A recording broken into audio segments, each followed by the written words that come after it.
When was the first time you tuned into All My Children? You couldn't help but be captivated by the enchanting opening theme. Those were the days. As they sit at the piano, Archie and Edith engage in their trademark lovingly awkward banter. The actors on the show were so authentic that it was hard to believe you were seeing a production. Gloria, Archie's independent and opinionated daughter, came next. She was more than simply Archie's daughter. A new generation might be heard via her. Now here's a backstory about Gloria's star, Sally Struthers, that you might not be aware of. Gloria is widely considered to be one of the most revolutionary sitcoms of all time. However, let's go ahead a little bit and begin in the year 2019, specifically. All in the Family will now air live on ABC. Envision the performers reprising their legendary roles for a live performance of a beloved episode, bringing it to a contemporary audience. Sally Struthers, who was deeply involved with the family for a long time, should be overjoyed. On the contrary, her response was unexpected. She spoke her mind when pressed for details. "Why? How about we just skip this?" she asked. "I think it's iconic." Harsh was not Sally's intention. Being pessimistic wasn't the point. All she could think was that it was impossible to duplicate such a spell. "It was at the last possible minute that All in the Family arrived," she explained. "The actors we cast were ideal. Writers were ideal for us. All in the Family was more than simply a television program for Sally. It was amazing. It was unprecedented for television in its audacity, controversy, and frankness. Plus, no matter how wonderful a live performance was, it couldn't match the magic of the original." I thought she made a valid point. Who could possibly play Edith or Archie Bunker instead of Carol O'Connor or Jean Stapleton? Not in Sally's opinion. She proclaimed that no one will ever equal Carol O'Connor. No one, absolutely no one, will ever replace Jean Stapleton. It went beyond natural ability. Chemistry was the subject. That ensemble was like a jigsaw puzzle, every part fit perfectly. But where did Sally even begin to fit into all of that? Let's start from the very beginning. Once upon a time, Sally wasn't a famous TV personality. Her formative years were, in reality, plain and difficult. She entered this world on July 28, 1947, in Portland, Oregon. When she was a kid? Not really fit for a children's book. She was 17 years old when she and her parents finally divorced. They had separated while she was in 3rd grade. Even though he worked as a doctor, her dad rarely showed up. Nonetheless, Sally adored him. She would go to extraordinary lengths to spend time with him. He would visit her whenever she pretended to be ill.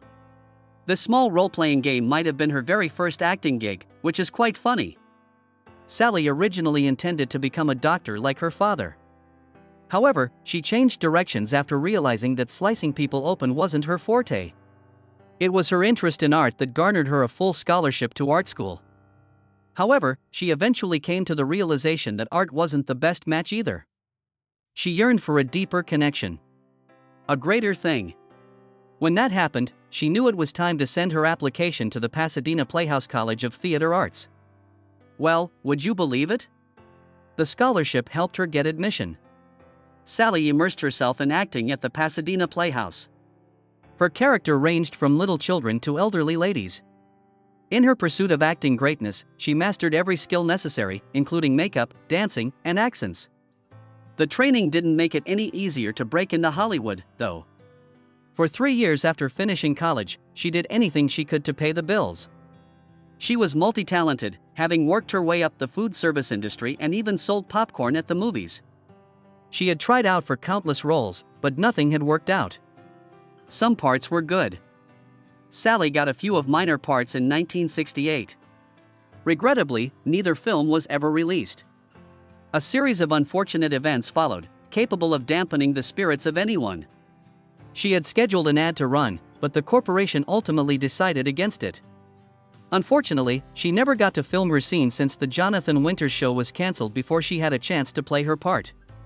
She was once in a precarious financial situation, her father had died, and she had no clue how she would get by. Sally got lucky right when she thought she was out of luck. She landed a small role in 5 Easy Pieces, starring Jack Nicholson. Even though it was just 5 minutes of screen time, she managed to grab people's attention. doors began to open all of a sudden. A few TV gigs fell into her lap, one of which was playing Pebbles Flintstone on Pebbles and Bam. It appeared like everything was finally falling into place for a while. However, Sally's audition for the 1971 sitcom All in the Family was the actual turning point. When it first aired, the show was unlike anything else on television. A daring and avant-garde piece, and fearlessly confronts weighty topics such as sexism, racism, and generational strife. The show's creator, Norman Lear, was on the hunt for the ideal actress to portray Gloria, the fiery and feisty daughter of Archie Bunker. Norman noticed Sally's potential the moment she entered the audition. She possessed all the qualities he was seeking: friendliness, humor, and chemistry. The part was her big break, and Sally's life was never the same. This was the part that would catapult her to stardom. Sally didn't realize how large her family would end up becoming at the time. Her unawareness of her impending place in television history was palpable. She had no idea what she was capable of until she had this opportunity to prove it. Anxieties and anticipation swirled within Sally as she stepped onto the set. To play Gloria Stivic, Archie Bunker's independent but generous daughter, she had to beat out about 100 other actresses. Both her talent and the energy she brought to the role were major factors in her casting. Sally could look back on the situation with a laugh and claim that she had a brief real-life romance with Rob Reiner, who played her on-screen spouse, before they ever imagined they would portray a married couple. It had all the hallmarks of a bizarre Hollywood happenstance. There were many surprises and learning curves in the beginning of the shoot. The show's audacity was immediately apparent to Sally. You wouldn't call All in the Family a standard feel-good comedy. It frequently dared to confront politics, sexism, and racism directly, shocking viewers in the process. Sally found it both exciting and difficult to be a part of something so revolutionary. Gloria should have been more than simply an ally to her husband's principles and an antagonist to Archie's tirades, in her opinion. It was first written just that way for the character. At first, Gloria lacked complexity. Frequently, she would find herself caught in the middle of the feud between her father and husband, taking a side without much agency. Though she adored her role as Gloria, Sally couldn't help but wonder whether there was more to her character than what viewers were witnessing. She wished Gloria could stand on her own 2 feet and think for herself. However, she refrained from sharing those ideas throughout that period. It was still early in the show's run, after all. And gosh, it did settle down. Following a sluggish beginning, the popularity of All in the Family skyrocketed. It became a town rumor by the end of the pilot. News of Archie's extreme views and Edith's charming innocence spread like wildfire. How about Gloria? She became the unifying force, bridging the gap between her father's traditional values and the modern worldview. The progressive beliefs held by her spouse. Viewers adored Sally because she lent warmth and passion to the part. Even though the play was becoming increasingly popular, Sally still felt irritated by Gloria's small part. Even though Archie, Edith, and Mike all had distinct personalities, Gloria was frequently reduced to a supporting role. Sally couldn't help but wonder, just who was Gloria? Playing the role of Archie's daughter or Mike's wife wasn't all she wanted. She aspired to give Gloria a personality of her own. Some years into the run of the series, that pivotal moment occurred. In order for Gloria to develop, Sally knew she had to speak out. Yeah, she totally did. She spoke out to the producers about her issues, pleading with them to give Gloria more to do. Sally hoped that Gloria would see that she is a unique individual with hopes, weaknesses, and a distinct sense of self. The writers started off having a difficult time communicating, but they eventually learned to listen. Gradually, Gloria's personality began to change. Sally benefited as much as Gloria from the adjustments. With each development in Gloria's character, Sally felt a deeper connection to her role. She was pleased with herself for successfully bringing the persona to life. The people in the seats weren't merely spectators. It held immense significance for them. Sally would hear people yelling Gloria's name and inquiring about Archie and Mike as if they were actual persons as she walked down the street. Fans thought she and Rob Reiner were married off-screen because of how convincing her on-screen marriage seemed. Not everyone believed Sally when she said her real-life husband was actually someone else. There were benefits to being a part of a show that was so popular. However, there were difficulties as well. There were pros and cons to becoming famous. There was continual pressure on Sally and her co-stars to keep the program running well, and they could no longer go anywhere without being seen. However, the benefits greatly exceeded the difficulties for Sally. She had the opportunity to collaborate with legendary performers like Gene Stapleton and Carroll O'Connor. Sally came to see Carroll, who played Archie, as more than just an actor. To them, he was like a second dad. Sally was still suffering the death of her own father when she arrived on set for the program, even though she had only just joined. Carroll encouraged her, gave her sound counsel, and showered her with hugs as he took her under his wing.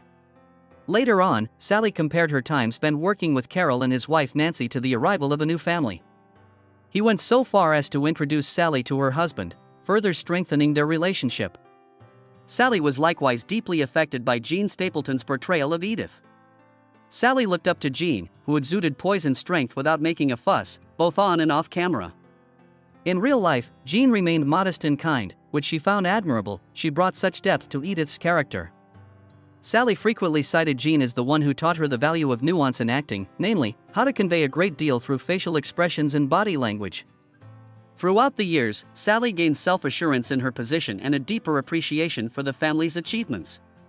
People were left thinking after watching the show. It prompted people to talk about serious problems and encouraged them to consider other points of view. Sally had great pride in being a member of a groundbreaking program. When the 1970s came to a close, though, Sally and Rob Reiner, who co-starred with her, started to feel restless. Mike and Gloria opted not to renew their contracts after nearly 10 years. It was a mix of emotions for Sally. She had enjoyed her time on the show and with her co-workers, but she was eager to move on. To show herself and everyone else that she was capable of more than just playing Gloria, she was eager to try her hand at other parts.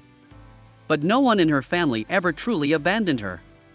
Sally continued to use what she had learned from the program even when she went on to other endeavors. She will always be thankful for the opportunities it had presented her with and the priceless memories it had sparked.